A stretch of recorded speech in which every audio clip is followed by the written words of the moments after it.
Nouvelle semaine, nouveau numéro de décryptage sur Niwad Info. Merci de nous rejoindre ce week-end à Dar es Salaam en Tanzanie.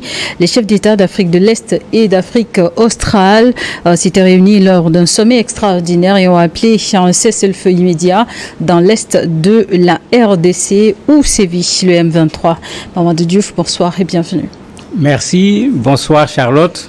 Que retenir du sommet de Dar es Salaam sur la situation en RDC?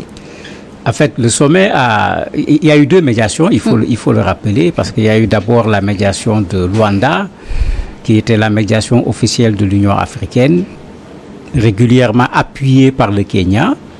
Avec la prise de Goma, le Kenya a pris une initiative également en matière de médiation.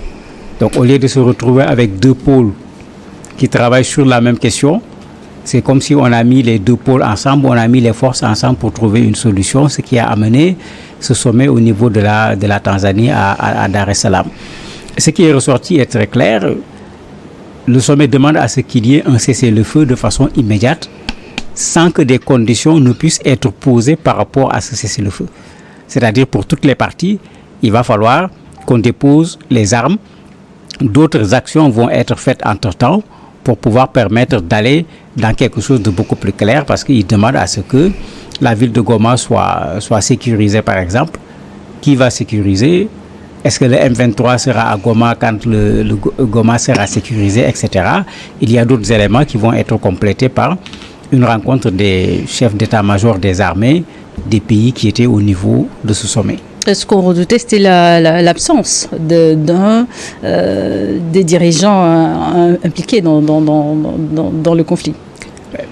Quand je regarde les conclusions, je me dis que quand on veut faire venir quelqu'un comme Tshisekedi, quand on veut faire venir quelqu'un comme Kagame, qui sont les deux principaux concernés, la personne fait des négociations sur la conclusion. Kagame est venu, il a trouvé gain de cause, parce que même si on parle d'intégrité du territoire au niveau de la RDC, les conclusions ne désignent pas le Rwanda nommément. Donc Kagame est venu et il n'avait rien à craindre par rapport à un tel sommet, et certainement il avait pris la peine d'avoir cette assurance.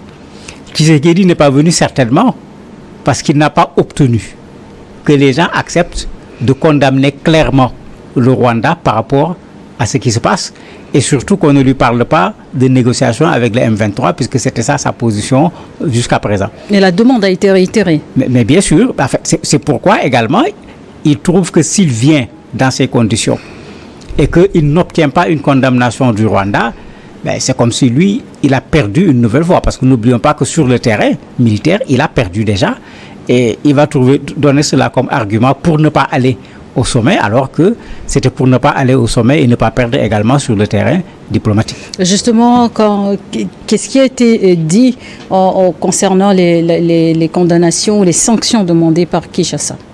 En fait, on ne peut pas parler de sanctions pour le moment, puisque on parle de cessez-le-feu.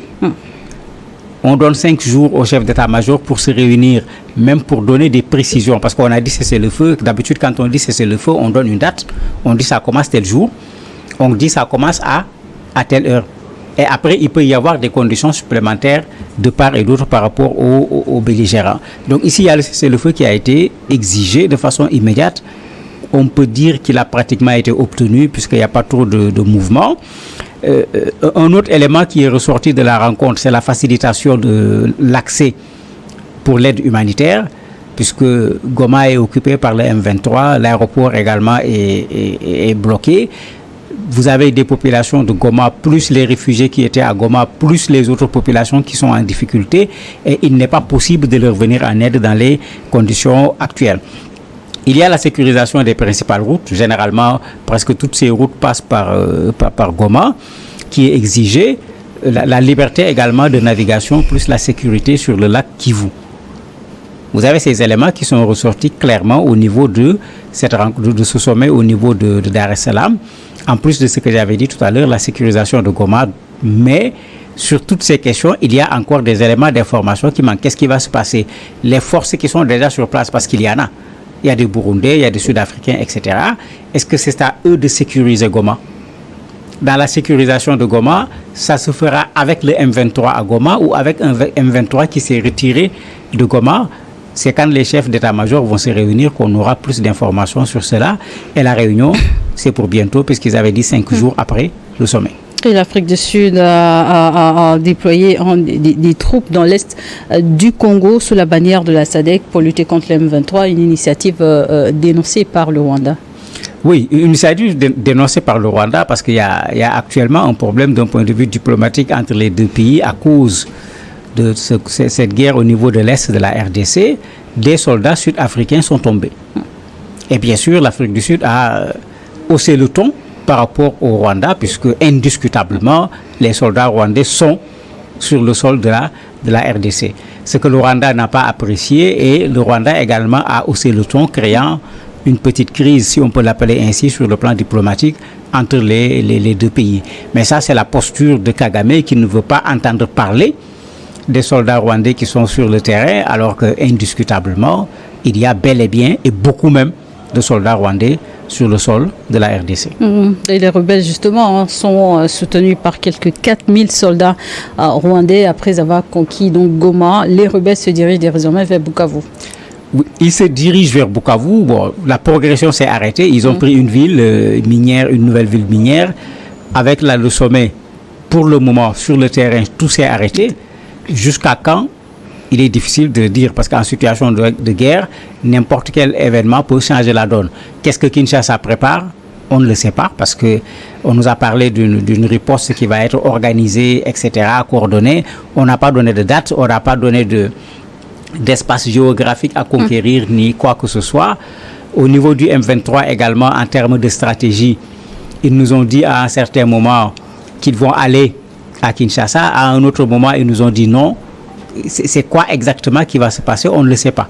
Bon, peut-être qu'avec le sommet, il y aura de l'accalmie, le temps au moins des 5 jours pour que les chefs d'état-major se réunissent pour donner plus de précision sur le cessez-le-feu et cette question de sécurisation d'une partie du territoire de la RDC.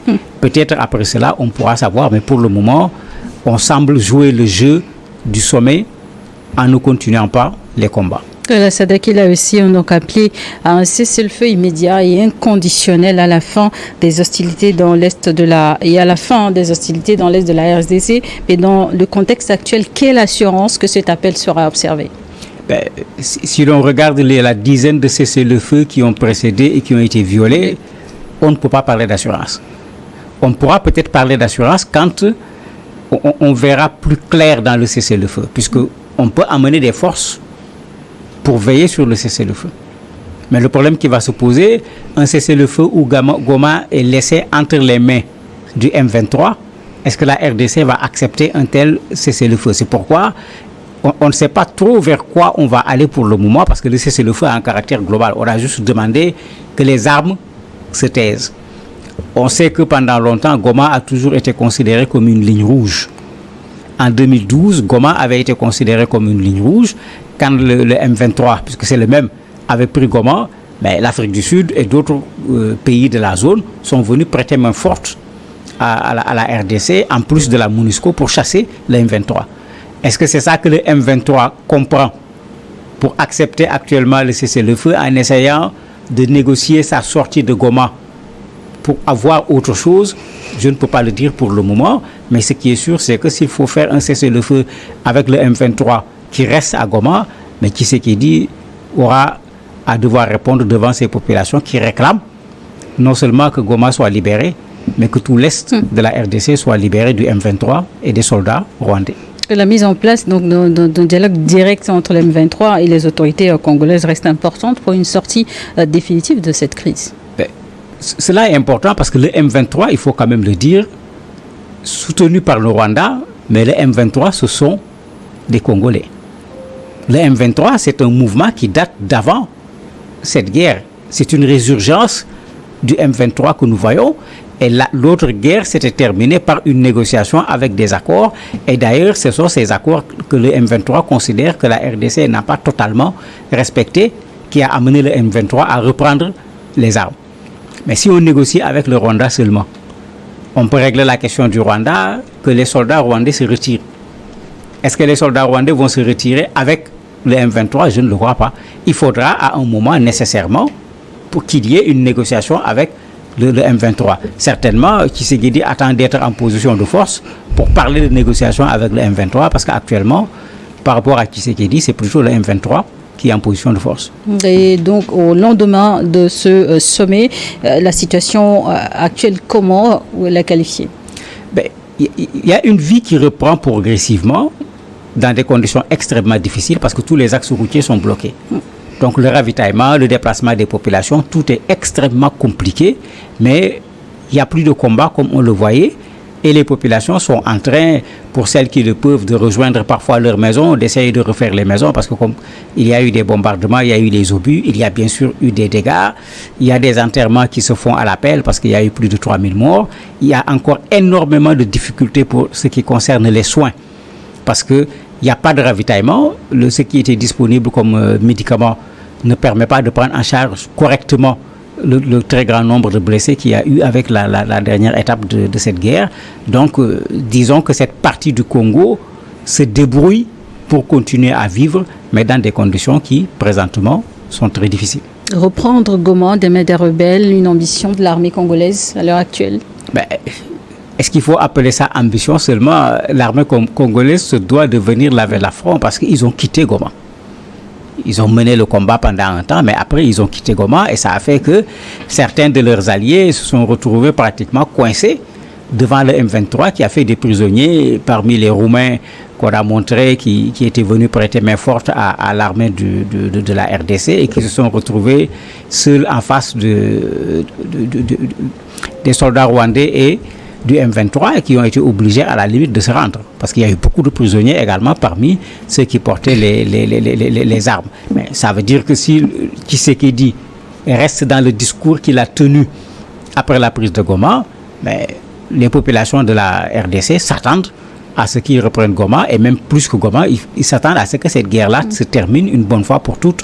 C'était une promesse de campagne du président Tshisekedi. Quelle analyse faites-vous de la situation politique au Congo face à ce conflit et aussi de la posture des leaders politiques du pays? Les leaders politiques sont un peu dans l'attentisme. Parce que quand ton pays est attaqué, est-ce que c'est le moment pour s'attaquer encore au président de la République et créer de la division, là où il faut plutôt un sursaut national, se mettre ensemble pour faire face? Mais les leaders de l'opposition sont en position de force par rapport à Tshisekedi parce que depuis fort longtemps, ils avaient demandé qu'on mobilise les forces armées pour aller combattre le M23. Il y avait beaucoup moins de Rwandais sur le sol de la RDC à l'époque. C'est Tshisekedi qui, pendant un temps, a continué à croire qu'il était possible, à travers la négociation, de résoudre le problème avant de changer de posture. Alors qu'on se rappelle que Fayulu est allé même jusque dans cette zone pour manifester, qu'on se rappelle que les populations même avaient montré le ras-le-bol par rapport à la MONUSCO pour aller manifester contre la MONUSCO qui avait déjà même commencé à quitter la RDC parce que la RDC avait demandé à la MONUSCO de partir, mais quand ça a commencé à être très compliqué, on n'entend plus la RDC demander à la MONUSCO de partir parce que c'est comme si il y a un problème pour l'armée de la RDC de pouvoir maîtriser ces parties du territoire. Et de ce deuxième mandat de Félix Tshisekedi sera essentiellement donc marqué par ce conflit dans l'est du pays. Mais malheureusement, il est venu dans le premier combat, dans son premier mandat plutôt, il y avait de l'instabilité. Il avait promis lors de son investiture de déplacer même le quartier général de l'armée à ce niveau pour résoudre ce problème. Il ne l'a pas réussi. Le deuxième mandat, malheureusement, commence très mal parce que cette fois-ci, en plus des ADF, parce que quand il faisait son discours d'investiture, c'était surtout les ADF qui posaient problème. Aujourd'hui, les ADF sont là, ils ne sont pas partis. Le M23 est là et quand on regarde la situation, elle s'est plutôt dégradée. Elle ne s'est pas améliorée par rapport au moment où il prenait le pouvoir. Merci, Mamadou Diouf. Merci d'avoir accepté de répondre à nos questions. Merci à vous également de nous avoir suivis dans Décryptage du jour.